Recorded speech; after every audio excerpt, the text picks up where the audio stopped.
Okay, so picture this. You're in like a market Okay. in Marrakesh, right? All those like amazing spices and the smells. Oh, wait. Or maybe you're trying to read a menu in Tokyo and it's all these beautiful characters, but you have no idea what they say. Yeah. Wouldn't it be awesome to like understand everything instantly? Totally. That's what translation apps are trying to do, right? Yeah, that's the dream. So today we're going to deep dive into these apps. Okay. We're talking Apple Translate versus Google Translate. It's a big one. And we've got 2 articles about them. Two, So let's yeah. break down like the pros and cons, see what we learn. I think it's a really interesting comparison Oh, yeah. because both apps are so good, Mhm. but they come at translation totally differently. Okay, so before we like get into the details, Yeah. let's just start with the basics. What are we even dealing with here? So both Apple and Google, they do the main things, Yep. text, voice, and even the live conversation translating. Ah. But their histories are surprisingly different. Really? Okay. Like Google Translate, that's the old Pro. Okay. It launched way back in 2006. Wow. Yeah, 2006, that feels like ancient history for tech. right. So much has changed. And so that means they have a head start, I guess. Totally. And you see it in how many languages they do. Yeah. It's over 100. Whoa, okay, so Google Translate's like the polyglot here. Less. Yeah, you could say that. What about Apple? Apple Translate is the new kid, right? Just came out in 2020 Okay. with iOS 14. Right. As of now, it's only 11 languages, Mm-hmm. much smaller than Google. That's a huge difference. Does that mean it's just worse, though? Not really. Oh. This is interesting. Apple went deep on those 11. Okay. All of them can do text and the live Yeah. talking translation. Mm-hmm. Google, even with 100 plus languages, only 43 can do that live chat. So it's like a trade-off then? I think so. Google's wider, but Apple's like all in on a few. Yeah, it shows you their philosophies, right? Okay. Google's connecting as many people as possible, Mm-hmm. even if some features are missing for some languages. I see. Apple is classic Apple. It's got to be perfect, even if it's fewer languages. Makes sense. It's like a depth versus breadth almost. Yeah, I think that's a good way to put it. And speaking of different approaches, what about accuracy? Right. How do they compare on actually getting the language right? This is where it gets cool. Okay. Google Translate, it uses all of Google's AI stuff, Mm-hmm. like massive machine learning, their neural translation system. Okay. So it's not just word for word, it's trying to get the meaning. Exactly. Context is huge in language. Does that actually make the translations better? Oh, absolutely. According to a Rubbermaid study, Mm-hmm. Google's at 85% accuracy overall. Whoa, that's pretty high.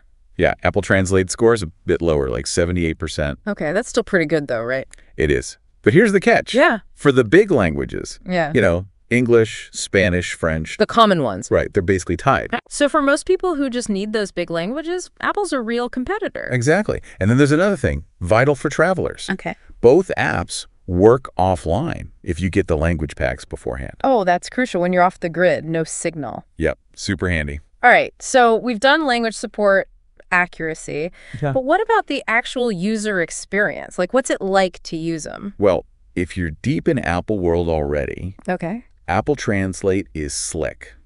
It's minimal, easy to use. I can see that. Very Apple. Right. And it fits in with all the other iOS stuff. Give me an example. Like you're in Safari, on a web page, boom, instant translate, one swipe. That is convenient. All So right. Google must have some tricks too, though, right? Oh, for sure. Google's all about more features. Mm. They've got the camera translation Right. through Google Lens. So you can just point your phone at stuff. Yeah, like signs, menus, awesome for travel. That I ask. And they do handwriting. Oh, wow. For when you find a script you can't even type. Yeah, Google Translate really tries to cover everything. It seems like it. While Apple's going for that smooth, simple vibe. You got it. And that actually leads into another core difference. Oh. How they handle your data, the privacy side of things, Mm. right? It's all about the data. With Apple Translate, it all happens offline. Oh, yeah. So your translations stay on your phone. Mhm. They're not going up to the cloud. So if you're really privacy focused, that's a win for Apple. Definitely. What about Google? Well, Yeah. Google relies a lot on that cloud processing, Okay. meaning your stuff is sent to their servers Gotcha. so they can analyze it Yeah. and use it to improve, you know, I see. their AI and all that. It gets better over time with more data. So it might feel less private, but the system as a whole gets smarter. That's the trade-off a lot of tech companies are facing. It's a tough one, for sure. It is. But I think it goes deeper than just this one feature. Oh, It's like a philosophical difference between these two companies. now I'm intrigued. Tell me Yeah. more about that. Well, Apple with the privacy and all the stuff staying on your devices. Uh. It's like they're saying, we'll give you amazing conversations, but on your terms. It's very controlled, that Apple feel. Totally. Yeah. Keep it simple, keep it elegant, but private. Like a boutique translation experience, high-end. Laughs? Yeah. Kinda. Then you've got Google. Right, with all those languages and No, their features. cloud and the AI. Mhm. They're like, we want to connect everyone no matter what. It's a much bigger goal, almost. Totally. Using every tool they have to make it happen. It's two different visions of the future, isn't it? Right. Apple's got their world. Google's trying to encompass everything. Makes you think about where translation tech is going. Yeah, for sure. Yeah. Like, will Apple ever expand their languages? And keep it private, that's the thing. Right. Or will they have to use the cloud more to catch up to Google's AI? And will Google figure out the privacy stuff? Or will they just say the benefits are bigger than that worry?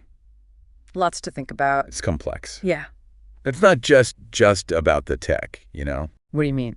It's about US, how we as people choose to use this stuff. Oh, that's a good point. What kind of future do we want with this tech? It's not predetermined. It's up to us. Exactly. Like, think about language learning. Oh, okay. Already, these apps are in classrooms. Really? Yeah, kids are talking to other kids across the world. That's so cool. It's awesome. And for travel, it's like having an interpreter in your pocket. Right. You don't have to be scared to go somewhere new. Makes it so much easier to actually experience another culture. These apps are like breaking down those walls that language builds. Yeah, opening up ways to talk, to understand each other better. That leads to empathy, right? Absolutely. You can connect with people so much easier. It's powerful stuff. But I guess like any Yeah. powerful tool, Yeah. there's downsides too. Got to Yeah. be realistic. Oh, for sure. These are just tools. They're not perfect. Right. They can get stuff wrong, misunderstand the culture, the little things. They're not replacing human connection, that's for Right. sure. Definitely not. It's about improving what we already do. We still got to learn about each other, put in the effort. Absolutely. The apps help, but they're not the whole story. They're like a bridge, but we got to walk across it. That's a great way to put it. Still, I'm amazed by how far this tech has come. Me too. Like, we can have real-time chats with anyone in the world. It's mind-blowing when you think about it. So, having done this deep dive, what really sticks out to you? What should our listener remember? I think the big thing is there's no one winner here. Okay. It's all about what you need, what you care about most. If you're an Apple person, all in on their ecosystem. And you value privacy, that's simplicity. Apple Translate makes sense. It does. It's classic Apple, doing a few things really, really well. But if you need all those languages, all the bells and whistles. Google Translate is the powerhouse, no doubt. Even with the data stuff, right? Right, it's a trade-off. Eh. But honestly, Yeah. it's exciting to see any white company pushing this tech forward. It's like we're watching communication change forever. Totally. Barriers that were there for centuries are falling apart. Yeah. Makes you wonder what the world will be like in a few years, you know? Oh, totally. When this stuff gets even better, Yeah. Will we even have language barriers anymore? it's kind of wild to think about. It is, right? Imagine talking to anyone, anywhere, like it's nothing. All that collaborating, understanding different cultures. Huge potential. One of the articles mentioned using these in schools. That stuck with me. Oh, yeah. What do you think that'll do to education? I think you change everything. Honestly, you think about it. Kids working together on projects Okay. from all over the world, just chatting, learning from each other directly. It's like a field trip without leaving the classroom. Exactly. You're not just reading about it, you're in it. That's way more powerful for sure. And it's not just school, right? What else? Travel. Imagine going anywhere and actually talking to people. No more awkward pointing and gesturing. You get the real experience from a local. You're not just some tourist anymore. You're part of it. That builds empathy too, right? When you can actually understand someone. Absolutely. You connect on a deeper level. It's like we're building these bridges across cultures. One conversation at a time. That's a beautiful way to put it. It's Yeah. incredible to think about the ripple effects. But of course, any powerful tool, Yeah. there's got to be downsides too. We got to be real. Oh, for sure. Got to keep it in perspective. So what are the things to watch out for? Well, these apps, they're not perfect. Right. They can miss those subtle things, cultural references, humor. They're not a replacement for actually knowing the language or the culture. Exactly. They help, but they're not the whole story. We can't get lazy. We still got to put in the work. Totally. The apps are like a starting point. They open the door, but you got to walk through it yourself. Make the effort to truly connect. That's what matters in the end. Well said. So after this deep dive into translation apps, what's your final takeaway for our listener? I hope they're excited, honestly. This tech is amazing. It is. We can do things now that were impossible before. Connecting with people across the world was so hard. Right. And yeah, there's challenges, but the potential is huge. It's inspiring, that's the word. It is. We have the tools to build a better world, more understanding. It's up to us to actually do it.